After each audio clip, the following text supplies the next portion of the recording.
But since October 7th, Israel has really taken a much more severe approach, where the concept of burning the lawn, of really trying to burn everything at its roots, not just in terms of specific military goals, but destroying the entire civilian infrastructure, the idea of really trying to collapse the social, political, and even environmental structures that maintain these places, trying to burn that to its roots has now become a very clear goal. We've seen this in full force in Gaza. We've seen this to some extent in parts of the West Bank. We're seeing this now unfolding severely in southern Lebanon. And now we can see elements of this also inside Iran. From Al-Shabaka, the Palestinian Policy Network, I am Yara Hawari, and this is Rethinking Palestine. With the genocide in Gaza entering a new phase, one that hides under the cover of the sham of the ceasefire, the Israeli regime's scorched earth strategy has extended to well beyond its immediate neighbours. In late February 2026, the US and Israel went to war against Iran, fulfilling the decades-old dream of the Israeli Prime Minister Benjamin Netanyahu. Since then, over 1,500 have been killed in Iran, including hundreds of children in a strike on a girls' school in Minab in southern Iran. In retaliation strikes, a dozen have been killed in the Gulf and more injured. Numbers from the Israeli regime are difficult to confirm because of the military censor, but reports suggest several dozen Israeli deaths and over 4,000 injured. The region and indeed the world has been plunged into chaos, something Israeli politicians have been known to use to their advantage. Joining me to discuss this and more is Amjad Iraqi, Shabaka member and Crisis Group senior analyst for Israel and Palestine. Amjad, thank you for joining me on this episode of Rethinking Palestine. Thanks so much for having me, Yara. So, Amjad, it's difficult to understand US President Trump's mind. I think that's an understatement of the century.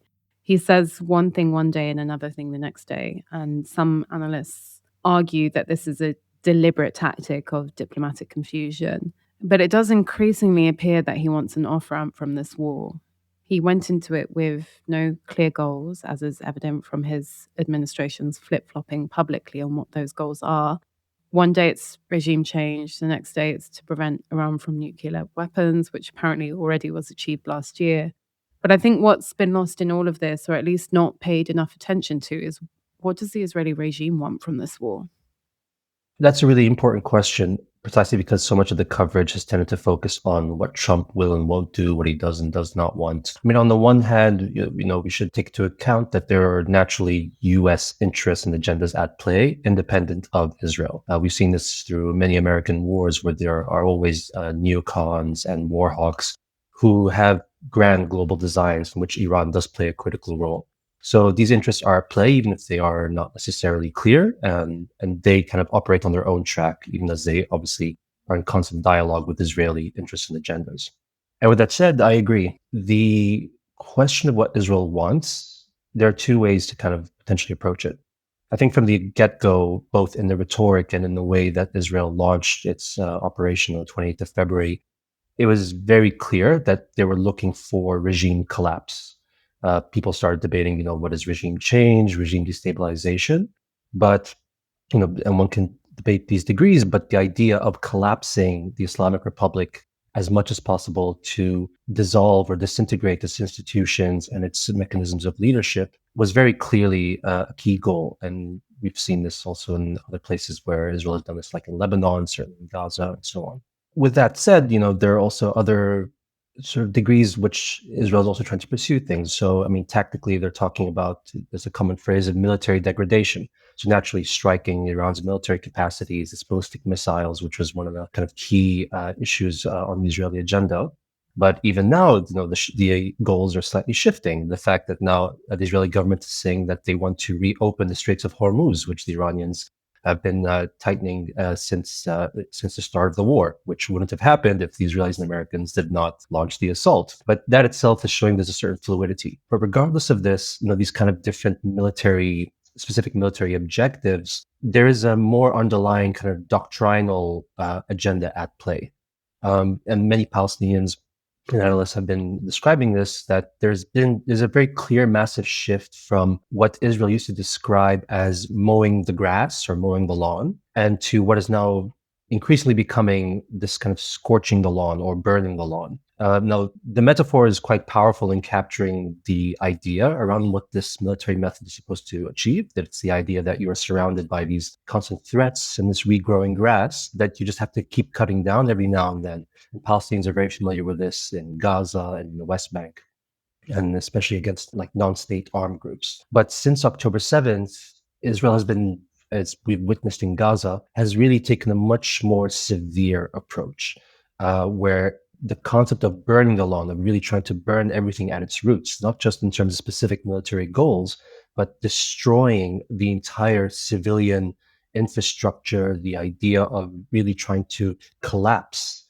the social, political, and even in, like environmental structures that maintain these places, trying to burn that to its roots has now become a very clear goal. We've seen this in full force in Gaza. We've seen this to some extent in parts of the West Bank.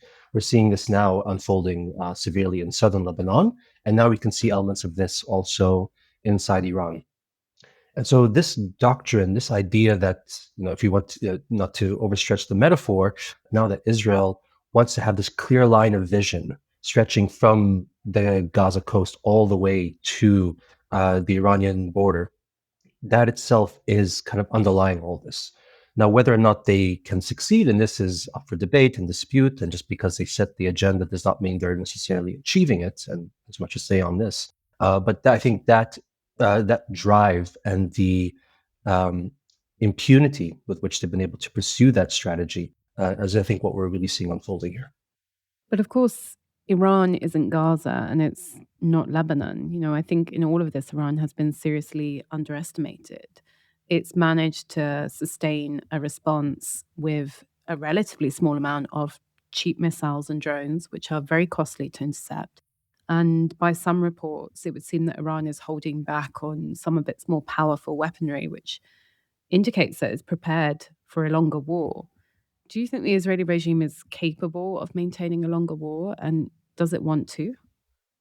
It's tough to say. On the one hand, I mean, we have to acknowledge that Israel has defied a lot of predictions and expectations of overreach, of fatigue, of internal implosion, and even the depth of its impunity, which is certainly not new to Israel, but the extent to which it's been able to enjoy that over the past 2.5 years in Gaza, in Lebanon, and even now in Iran, I think it has surprised even a lot of people who thought that some factors would end up curbing or limiting some of that Israeli military kind of campaign. So in this respect, it's hard to make those kind of predictions. There's much to unpack there. On the other hand, there's also the fact that Israel is not very fond of long wars. They like things that are short, decisive, overwhelming, disproportionate, in the hopes that they can achieve as much as possible, however limited, within the space of a couple of weeks. Israel is good at long occupations, as Palestine knows very well, as of course Lebanon is also known, but it certainly cannot do that in Iran. It's not for the obvious reasons. It's not a direct bordering neighboring country. It's a country that's massive, massively times the size of Israel. It just cannot achieve that, nor can American forces potentially do that. Iran is also not the same as Iraq, and the dynamics are very different. And yet, whether Israel can keep going with this, I mean, there are a couple of limitations nonetheless. I mean, one thing that my colleagues often say is that there's a game of mathematics. So there is, in the end, there's hardware involved in this war. What missiles do you have? What are the interceptors that Israel uses, for example, with Iron Dome to actually shoot down many of the Iranian missiles or Hezbollah's missiles and rockets? That takes time to produce. That takes money to produce. And there's a concern in Israel, for example, if they actually have enough in stock. So that mathematics of the hardware could potentially be at play. Whether it may sort of slow down the war, it may have to force it to stop, it may cause more casualties, but this is a factor to keep an eye on, even if we don't necessarily always know the full facts. And the other dynamic of this is that there are, even though Israel has been able to defy a lot of expectations, there sometimes is a point of diminishing returns. And I think a war with Iran, which is very different from many of the other enemies that Israel has fought against, that Israeli society, even as they're in support of the war, as time goes by, they do grow fatigued. The military does rely on society to be on board, to take part as soldiers and as reservists. It requires them to keep enduring the idea of going into bunkers, of having their life entirely disrupted. But Israeli society, in the end, they do want to go back to some semblance of normalcy. And the longer that is denied, the more you see those frictions coming out. And then the other is, of course, is the economic repercussions of what is happening. I mean, one of Iran's key leverages, as you mentioned, is closing off the Strait of Hormuz, and the massive repercussions on the energy markets, on the global supply chains, is inevitably going to affect Israel as it is affecting everyone else in the region. So, and there's much more to say, but like these are points which will gradually raise the costs as time goes by. So even if Israel is able to succeed in, again, degrading Iran's military capacity in some form, weakening its political leadership in some ways, but there are other prices that it also needs to constantly weigh out. And this is, again, at a scale that is not like in Palestine. That's not the same as Lebanon.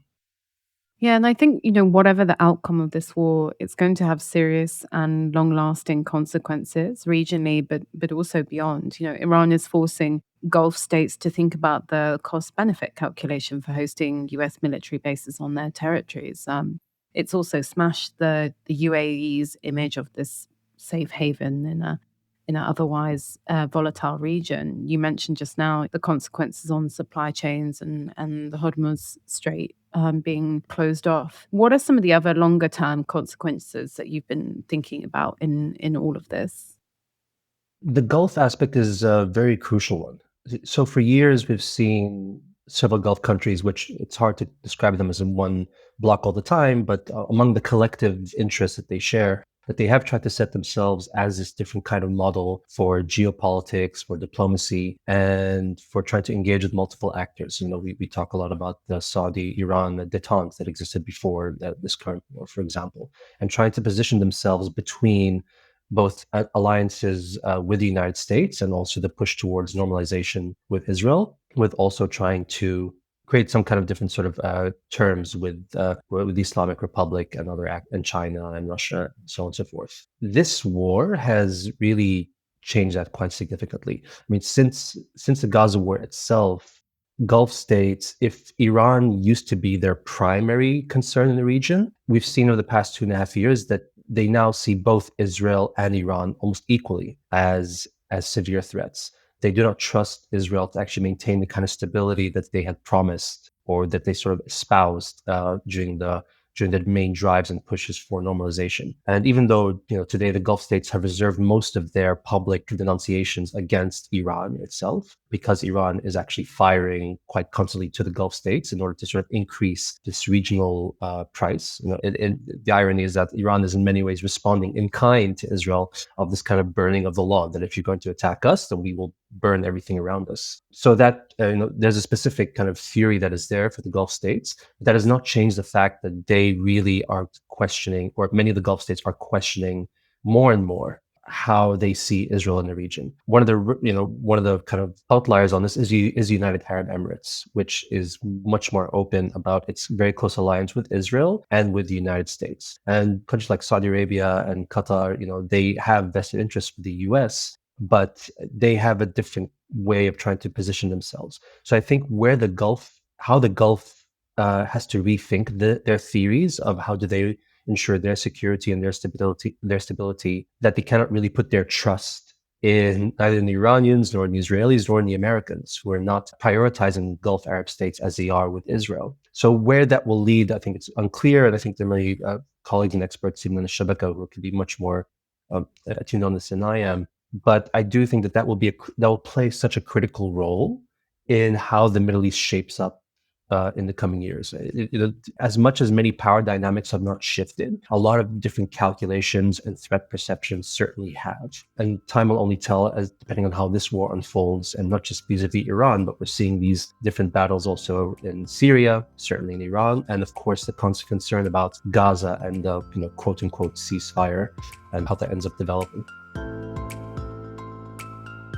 If you're enjoying this podcast, please visit our website, al-shabaka.org, where you will find more Palestinian policy analysis and where you can join our mailing list and donate to support our work.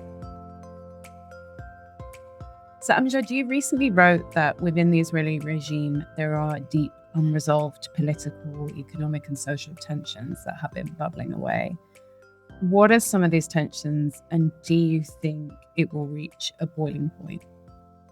Whether it will reach a boiling point is a hard question. So the internal fissures in Israeli politics and society and the military have been around for years. As you might recall, like in 2023, prior to October 7th, there was this major crisis within the Israeli state when the far-right government was elected, when they were pursuing things like what they call like a judicial overhaul or judicial coup.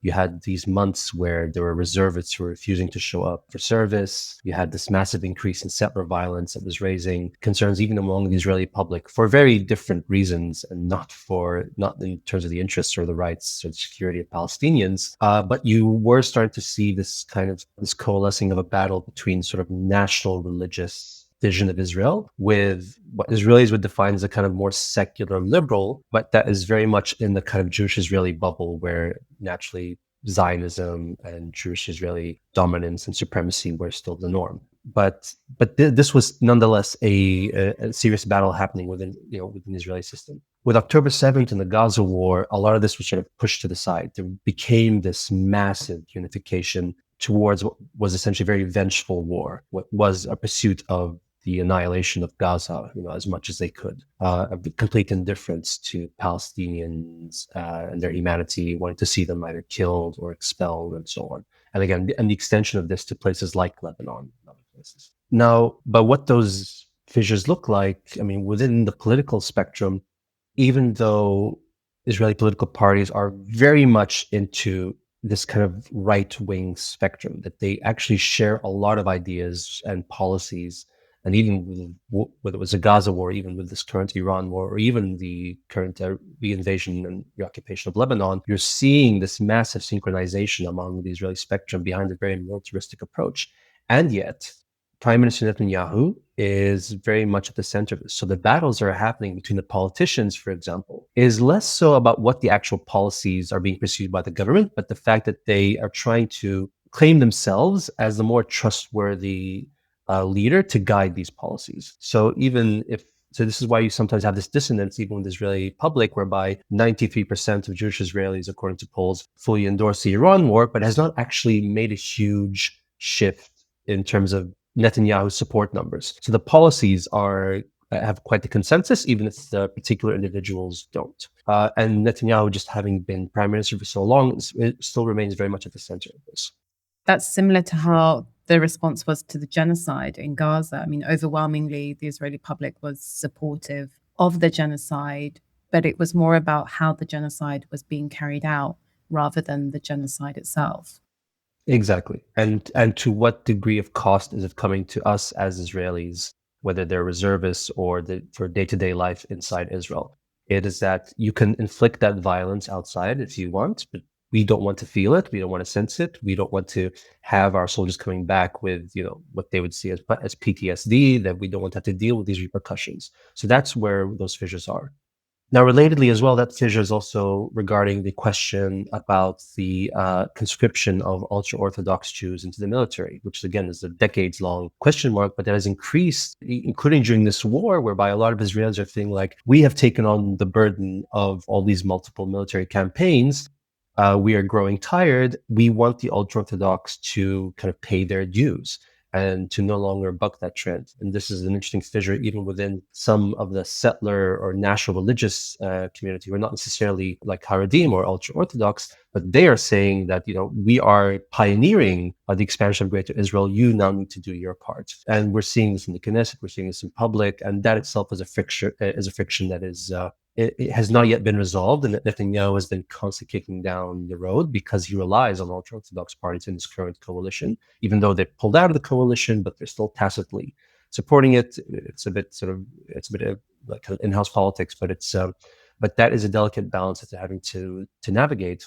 And the third, as well as that, the questions about what are the economic costs coming to Israel that maybe are not so obvious, but that may be playing a role. So if you go around to Israeli cities these days, a lot of things still seem quite bizarrely normal. And that, again, Israel was able to defy a lot of the kind of expectations that there'd be some kind of massive economic collapse. But they've actually been able to maintain themselves in surprising ways to insulate themselves from a lot of those economic costs. But if you kind of go into the more granular, what this means for kind of poor Israeli families, what it means for reservists who are now, about like who's supplying the kind of subsidies for them or the compensations for them, where can they find jobs? There's people who are supposed to be in universities then pulled into the army, and now there are these socioeconomic repercussions that are still too early to fully navigate. And there's different analyses from different kind of experts. I mean, it's still up for debate, but there is potentially kind of longer term costs that this will actually this will end up unfolding.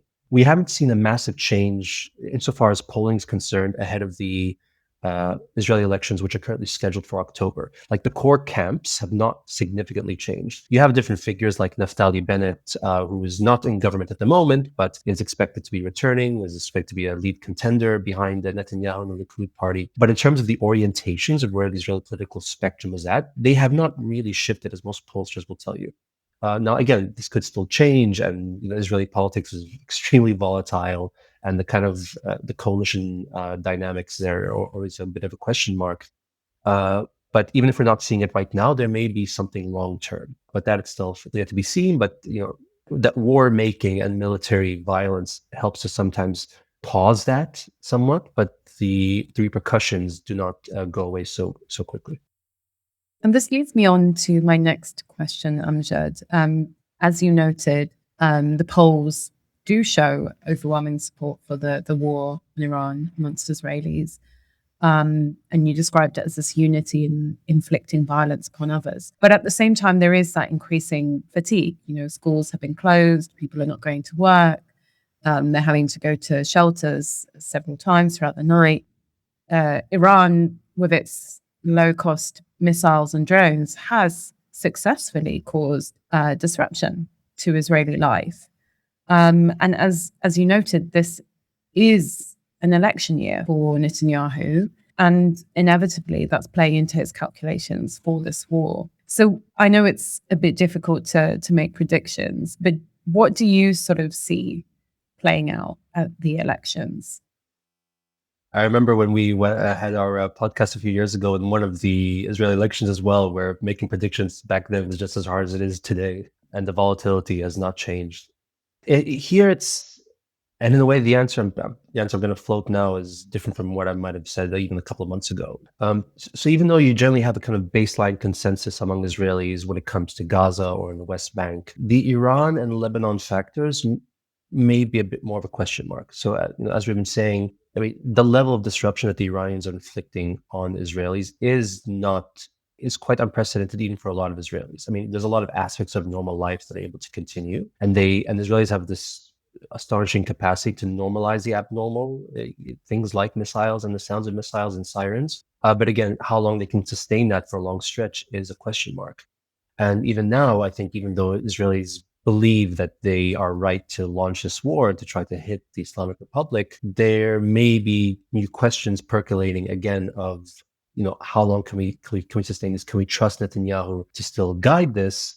And what is the end game towards this? Because if we were promised regime collapse in the first week, and now we're in a very different situation, and if the costs are being felt in our pockets by those economic repercussions, if it's being witnessed in the divergence between Israeli and U.S. interests and so on, this might begin to have different effects, let's say, for Netanyahu or for the Likud. But this is something that could potentially change in weeks, and it could also be something that doesn't change at all. The other issue is about Lebanon. Because even as there is again a general kind of unity around invading Lebanon, occupying it, but even there's actually much more underlying division because Israelis have experience with Lebanon. They've had a decades-long occupation. They've had multiple invasions of the country, and about a year and a half ago, they were promised that Israel had made a decisive blow against Hezbollah. And lo and behold, the Hezbollah has actually been able to not only have the willingness to fight, but is still launching rockets, is ready for guerrilla warfare. Now, this is not to say Hezbollah has not changed. It has been weakened, it has been degraded. And there's an internal Lebanese dynamic that we shouldn't ignore here, because there's also a lot of concern and fear and resentment also among Lebanese about how Hezbollah is playing out in those politics. But for Israelis, Lebanon comes with a lot of shadows and fears, because then the way that the Lebanon wars, from the invasion of 1982 to the longer occupation until 2000, to the 2006 war as well, where that also set these new questions about what the Israeli military can and cannot achieve. These questions have not gone away, and so there is, I think, in some segments of Israeli society, a few more questions than otherwise would have asked. And we have yet to see how this reinvasion is now playing out. For example, it's unclear if Hezbollah fighters are actually inflicting more costs on Israeli soldiers on the ground. If the Israelis succeed in actually essentially seizing all of the territory up to the Litani River and maintaining an occupation there, then maybe that will actually be a big boost for people like Netanyahu. But again, this is something that even Yair Lapid, the opposition leader, is actually openly calling for, of a long-term occupation up to the river. So again, I think we're still very much in a moment of flux where a lot of different things can still shift and change. So that's the extent to which external factors might influence the internal politics. But another key piece, aside from some of the ones we mentioned about the question of the Haredi draft and economic stuff, is actually Palestinian citizens of Israel and where they fit into the electoral map. I'm glad you mentioned that, because that was going to be my final question about, we saw recently announcements about a new joint Arab list among the Palestinian citizens of Israel. Do you see that emerging in this election round? And if so, what kind of approach are they going to take? So the Palestinian citizens there, they will have an impact if they come out in large numbers to vote, and it will have a large impact if they don't come out to vote. And this is really a debate happening within the community right now. I mean, even before the Arab parties have nominally agreed to reunite as a joint list, which there's a lot to sort of unpack there. But a lot of Palestinian citizens, they have no illusions about the Israeli political spectrum or about their right to vote. But there is a segment of the community that believes that there is a substantive difference between having a right-wing government and a far-right government. And the difference was a genocide in Gaza. And it's not necessarily that they have massive differences of what they would like to see, let's say, in the occupied territories, but it's that who has the confidence, who has the will, who has the ideological drive to pursue a lot of those decisions. But that it becomes a serious debate whereby there's a strategic question mark of, can Palestinian citizens play a role, but at least ousting this coalition and actually pulling back the Israeli spectrum from the Smotrich and Ben Gvir types, and to actually make it more difficult for someone like Netanyahu to have an alliance with those kind of parties. I mean, again, I don't want to minimize the way that there is that consensus in the Israeli spectrum, but there are degrees of violence, and we've witnessed this. So there is a fair argument among some segments, or to at least, if not to necessarily bring it a bit more to the lesser degree of right, but maybe to at least disrupt the Israeli political system and create some instability in the way that you had also when there was something like 5 elections in the course of 3 years, that can at least make it a bit harder for Israel to maintain the current overdrive that they've been under the past 2.5 years. So there's a camp there. Do you think that is still an assumption that people hold, even though we've seen, throughout the genocide, that Israeli politicians across the political spectrum and Israeli parties across the political spectrum have been overwhelmingly supportive of the genocide? Had Netanyahu not been in power on October 7th, do you think there would have been a different response? And similarly, in this moment with the war in Iran, had Netanyahu not been in power, would there be a different approach? Do you think people still have that assumption, or do you think that's been diminished somewhat?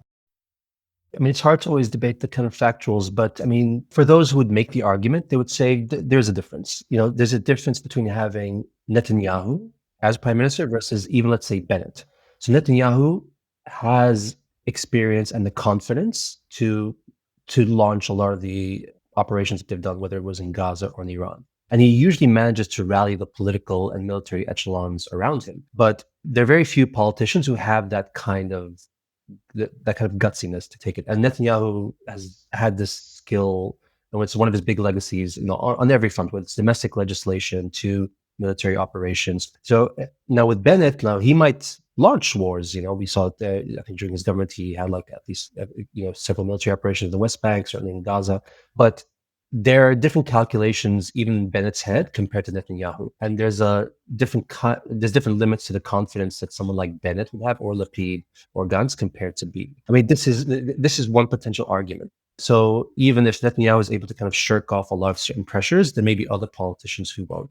Again, this is it's sort of scenario setting, and you never really know. But I do think that there's a case to be made that yes, sometimes having different individuals means did the genocide last 2 years, or did it last a few months? And it's not to minimize the severity of it, but like time does play a role, and those kind of different pressures and calculations in Israeli political minds does play a role. So even on the question of like Israel's relationship with the Gulf, if someone like Smotrich does not really care about normalization with Arab states, someone like Bennett or Lapid, they do. There are other factors that could, in theory, have played certain limitations.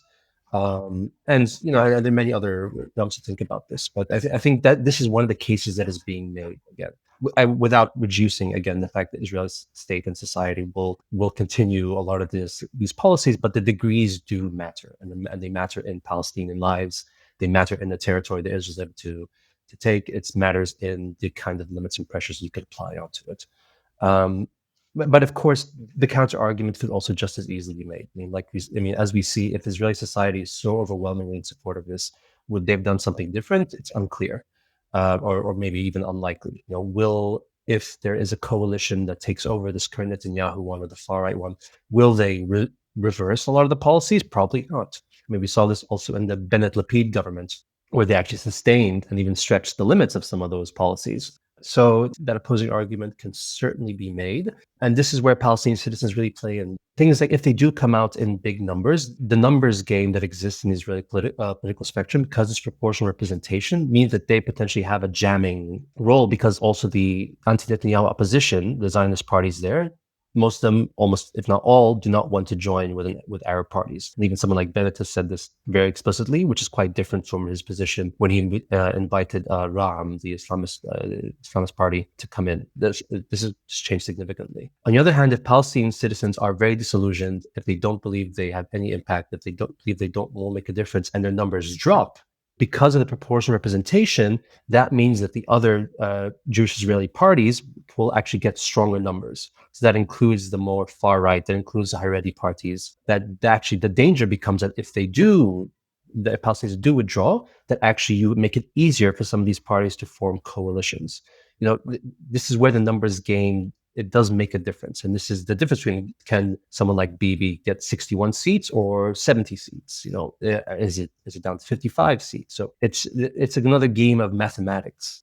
And it's unclear, or at least it's unclear to me so far, where Palestinian citizens lie in that debate. I think a lot of polls seem to suggest that they will come out to vote, especially if the Arab parties do follow through in their commitment to come back as a joint list.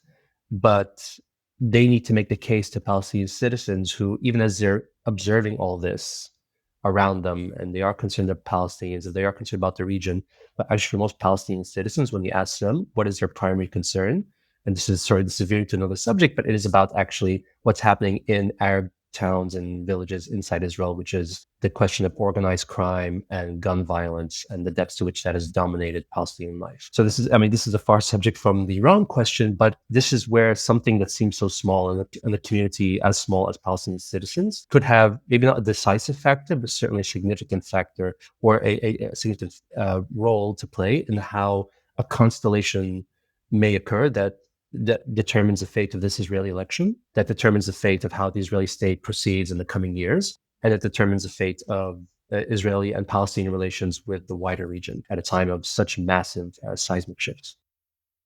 And I'm thinking, with all the political repression and the chilling effect that's had on Palestinians in 48 Palestinian citizens of Israel, whether that's going to have an impact on them actually turning out to vote, because we know that they have been hard hit over the last few years. There have been a lot of arrests for social media posts, for really small things. Even just coming out and saying the word genocide has had repercussions for certain individuals. So in my mind, that will undoubtedly have an effect on how people show up and if they do show up to vote. And of course, it's important to mention that whether people vote or not is a contentious issue in the community. There are people that decidedly choose not to vote in the Israeli elections, Palestinian citizens of Israel.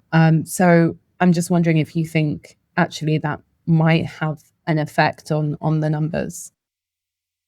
It certainly may. I mean, since the beginning of the Gaza war, I mean, there's been a really terrifying paralysis among Palestinian citizens of Israel. It's not that they were not witnessing all these things, but there was a real fear that was informed by Jewish Israeli society and by the Israeli state, which basically threatened the Palestinian community to say, you don't get involved, don't come out to the streets. We don't want to hear from you. We don't want to see you. And there were certainly arrests, but also, I mean, it wasn't even just about state repression in universities, in your grocery stores, in the public sphere.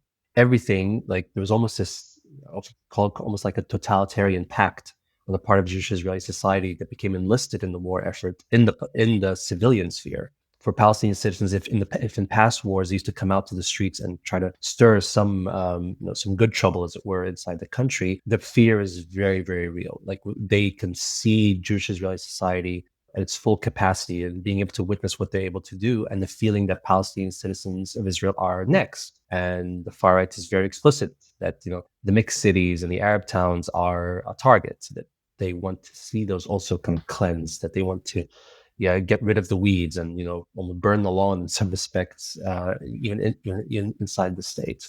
And that has shifted a little bit as Palestinian citizens are able to kind of try to reassert some confidence and ability to step out, but that fear is still there. The threat is still there. That repression is certainly still there.